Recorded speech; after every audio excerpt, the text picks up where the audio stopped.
The loop began quietly. I don't remember the moment I first went wrong.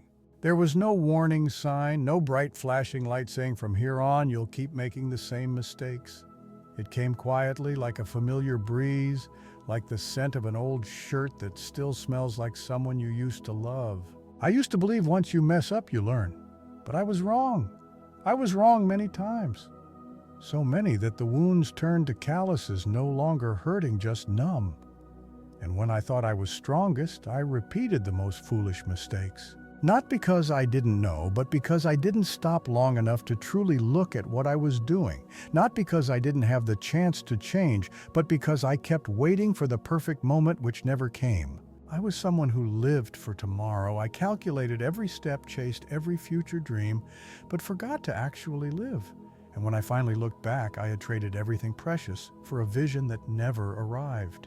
There's one question I wish I had asked myself sooner: is what I'm doing making my life truly worth living? No one taught me to ask that.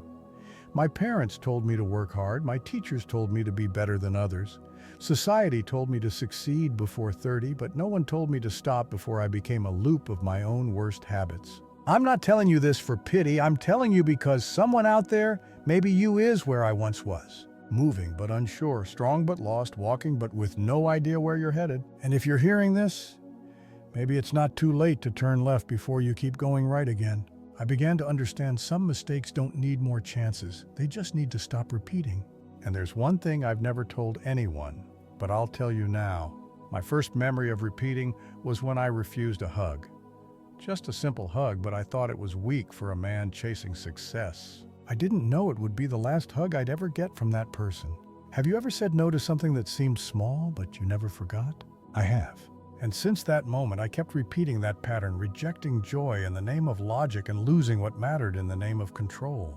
That was the beginning of a loop I'm about to tell you all about.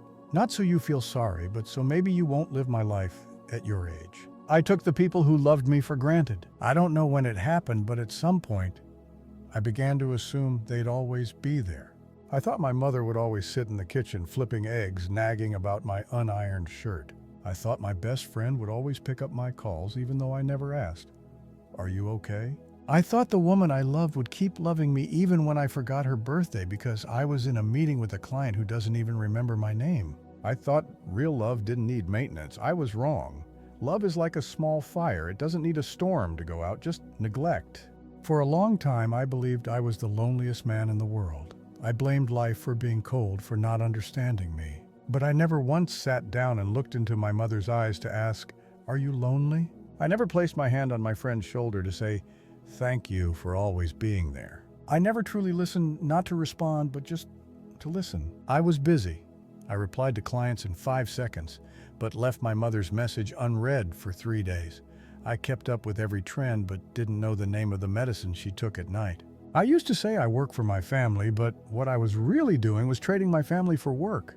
I didn't realize until one day my mother stopped calling to remind me to eat breakfast. Not because she was mad, but because she was gone.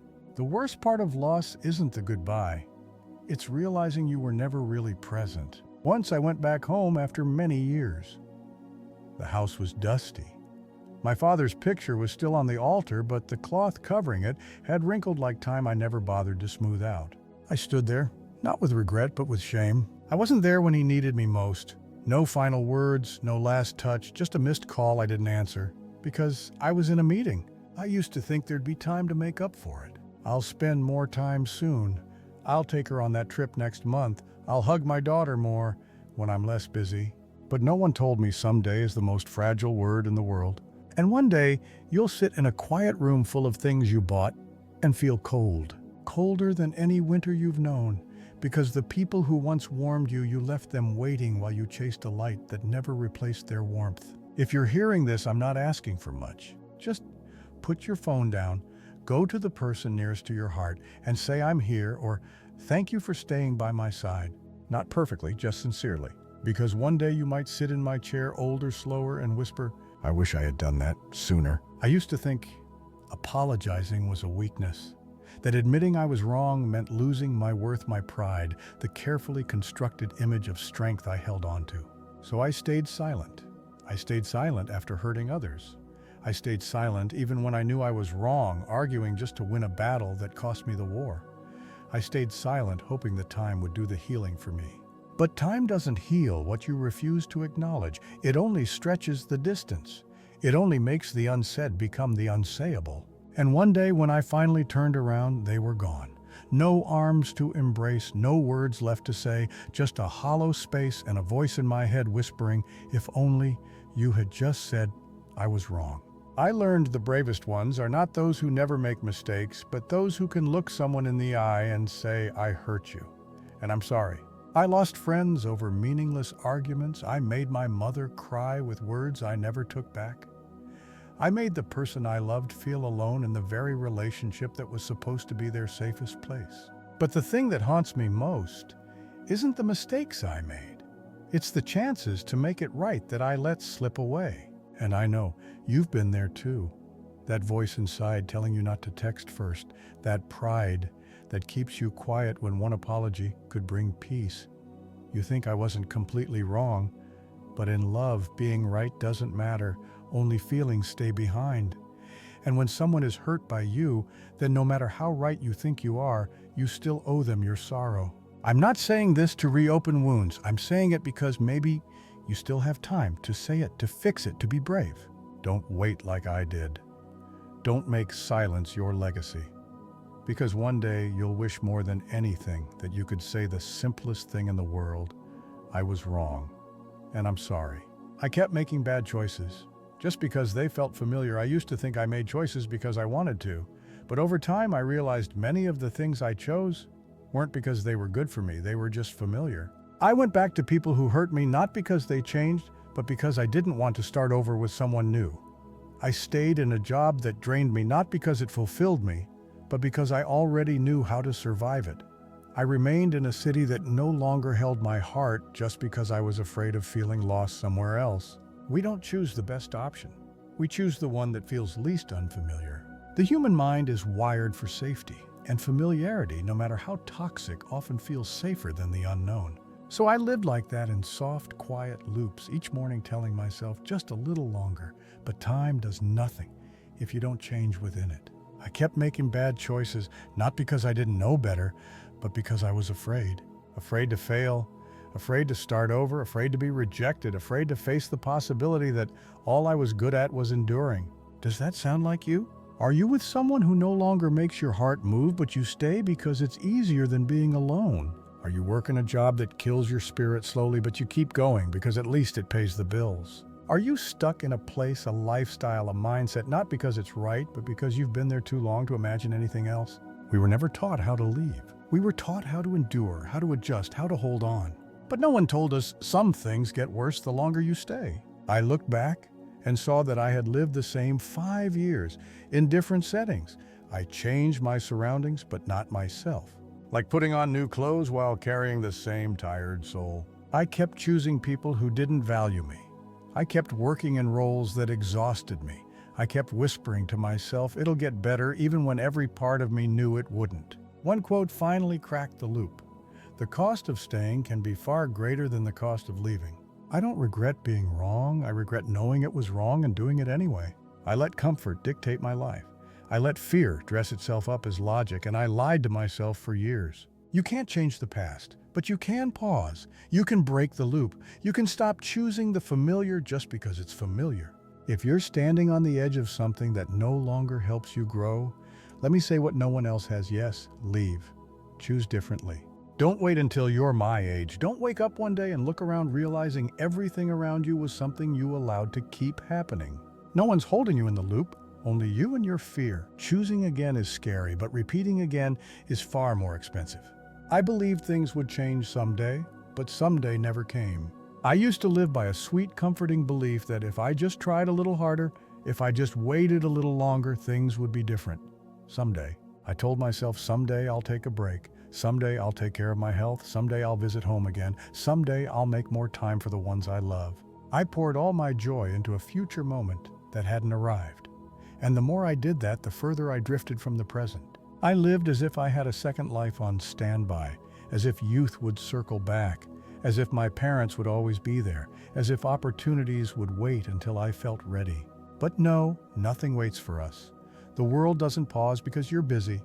Time doesn't hold its breath while you finish your checklist. And the people you love, they don't live forever either. Someday is a beautiful lie painted with hope, a sweet little promise, and that delays the most important thing of all, living right now. One day I looked back at an old journal entry. 5 years ago I wrote, "Someday I'll go to Japan." 5 years later, I'd written the same line again. I never went, not because I couldn't afford it, but because I never booked the flight, because I never prioritized the things I said were dreams. I learned something hard and simple. The things you don't do now, you may never do, not because they're impossible, but because you trained yourself to delay. You say, when things settle down, I'll finally... But here's the truth. Stability is an illusion. There is no perfect time, there is only now. I lost a loved one just days before I meant to call them. I missed a career opportunity because I planned to send the email next week. I lost myself because I kept saying I'll rest later. I lived as if I had another lifetime waiting to do the things that made me feel alive. But you know what? There is no second life, just this one, and it's slipping away as you read these very words. You think someday you'll love more, but love is not a skill, it's a choice you make today. You think someday you'll be more grateful, but gratitude doesn't grow out of the perfect conditions. It grows from awareness. You think someday you'll finally be your true self, but if you're not brave enough to be real now, you may never learn how. I'm writing this to you and to myself. So neither of us has to sit at 70, whispering, I wish I had done it, when I still could. I never learned to be alone. So I always needed someone to fill the silence for a long stretch of my life. I couldn't stand being alone. I always needed someone beside me, a lover, a friend, a conversation to fill the silence, even just the noise of a TV playing in the background for no one. I feared silence, not because it was frightening, but because in silence I could hear myself, and I didn't know how to answer what I heard. I used love like a blanket, not to keep me warm, but to cover the emptiness. I rushed into relationships not out of connection, but out of desperation to escape the loneliness. But here's a hard truth I had to learn the slow way: no one can fill you if you're hollow inside. I used to blame others for not loving me enough. I used to feel neglected, unseen, misunderstood, but I had never taken the time to understand myself. I didn't know what truly made me happy. I didn't know what I liked outside of someone else's influence. I didn't know how beautiful solitude could be, because I never gave it a chance. I used to think being alone meant I had failed, that successful people were always surrounded by love. But then I met people who were lonely in the middle of crowded rooms.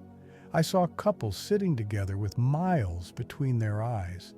I met a man with success on paper who got drunk every night just to fall asleep so he wouldn't feel the emptiness of his own home. And I understood loneliness doesn't kill us. It's the fear of loneliness that leads us to destroy ourselves. So I started learning to be alone. At first it was difficult, but slowly I discovered things I had been missing. A quiet morning with no one calling yet, I got up early and made myself coffee. An evening walk without a companion, but I heard the wind clearer than ever before. A night with no one to talk to, but I told myself stories and laughed out loud. I began to understand being alone is not a lack, it is a form of wholeness. Whole enough not to cling, whole enough to choose people to walk with, not people to lean on. I write this for you, the one afraid of solitude. You don't need someone else to feel complete. You just need to learn how to sit with yourself and not feel empty. Because in the end, we weren't born to find someone to complete us. We were born to complete ourselves first, so we can love others without using them to fill a void. I kept running. But I didn't know why I used to take pride in how busy I was. My calendar was full. My phone never stopped ringing. Always somewhere to be, something to do, someone to answer to. I thought that was success. I believed I'm moving forward, but one day when everything finally paused, I realized I didn't know what I was running toward. I wasn't running to arrive. I was running to avoid standing still, because every time I slowed down, I had to face the emptiness I carried inside. I was afraid of failure, but what I feared more was feeling worthless when I wasn't producing something. So I used work to escape emotion. I used deadlines to avoid my crumbling relationship. I used my endless to-do list to dodge the things I deeply needed to face. Once I sat in a meeting surrounded by voices, graphs, goals, and out of nowhere I felt the urge to cry, not for anything specific, but because deep down I knew I didn't belong there. But I stayed, smiled, presented the plan as if everything was fine, and later that night I couldn't sleep, wondering why I felt so drained. I had confused being busy with being valuable. I thought if I rested, I'd fall behind. If I stopped, I'd be left behind. But the truth is, by never stopping, I abandoned myself. I abandoned my emotions. I abandoned connection. I abandoned the people who truly loved me. I abandoned the child inside me who longed to breathe, to play, to just be. Are you running like I did? Running to escape pain. Running from fear. Running because you don't know how to just be with yourself. I'm writing this not to tell you to stop forever, just to ask you to stop for a moment, to ask yourself, is what I'm chasing really what I want? Because if you don't know where you're going, then no speed will get you there. You'll only get lost faster. I once thought stopping meant failure. But sometimes the moment you pause is the moment you come back to life. And if you've been running and still feel empty, maybe it's not that you haven't reached the finish line. Maybe you've been running in the wrong direction. What I regret most isn't what I did, but what I never did. I used to think that what we regret most are the mistakes we make. But after 70 years of living, I've come to see a deeper truth. The things that haunt us most are the things we left undone. Not the words that hurt someone, but the words of love we never said. And now they're no longer here to hear them. Not the wrong choice, but the choice we never made that we now carry in silence like an unfinished story. I remember a girl standing in the rain waiting for me to say something. I stayed silent because I wasn't sure, because I was afraid, because I thought there's always later. But later never came. She walked away, not angry, not bitter, just silent like I had been. I once planned to write a letter to my father before he passed. I wanted to tell him I was grateful, that I understood his strict ways, that I loved him. I wanted to hug him for the first time in 20 years, but I hesitated. And then he was gone, taking all my unsaid words with him. I once wanted to start a new career, but I was scared. I wanted to learn an instrument, but told myself I was too old. I wanted to stand up for someone being mistreated, but I worried what others would think. So I said nothing. That silence wasn't loud, but it stayed inside me for years. It woke me up at 3 a.m. like an unfinished dream. No one blames you for the things you didn't do, but deep down, you won't forgive yourself for not being brave enough.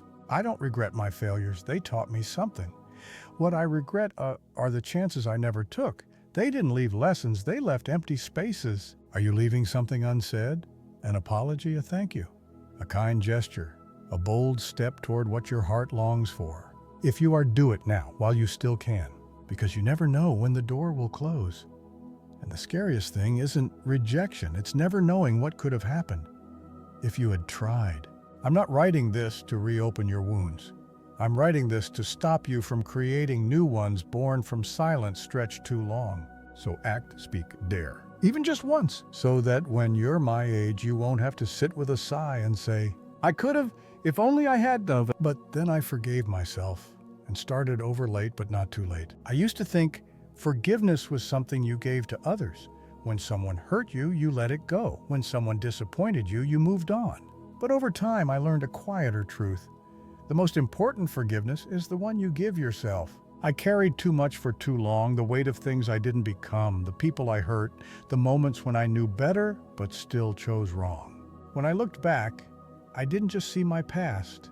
I saw someone scarred, not by the world, but by the harsh words I whispered to myself. You should have done better.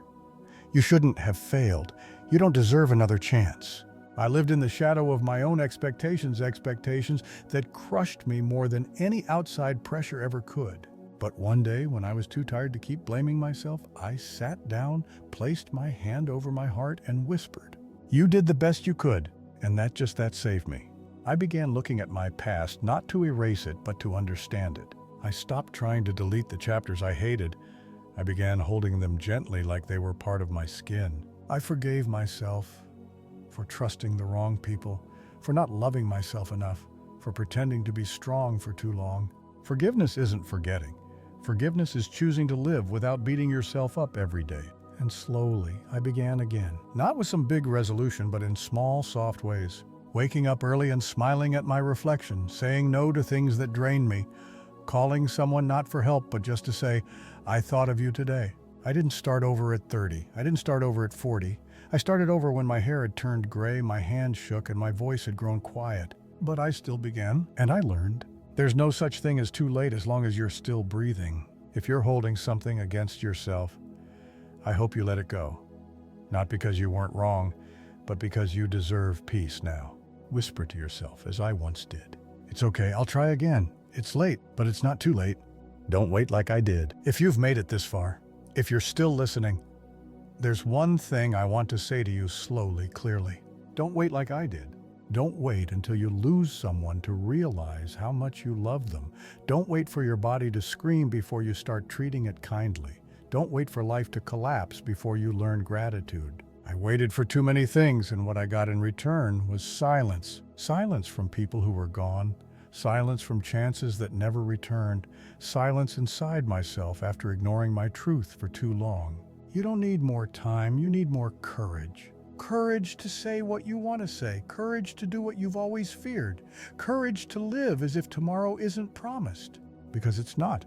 Tomorrow has never been guaranteed. I don't want you to live like me, stacking up moments, unlived words, unsaid feelings, unexpressed. I want you to live differently. If something inside you stirs as you hear these words, listen to it. Act on it. Begin even if you feel unready. You don't need a perfect plan, you just need one honest step. One moment of saying, I deserve more than this. I've walked most of the road already, but you haven't. You still have time. You still have light. You still have a voice in your chest. Don't let it die in a life that's only half lived. Listen to it. Do something for it today. Because in the end, no one can live for you. No one can love for you. No one can forgive for you. No one, only you. And if you've heard this, then maybe, just maybe, you are the one I've been waiting for. Live right now.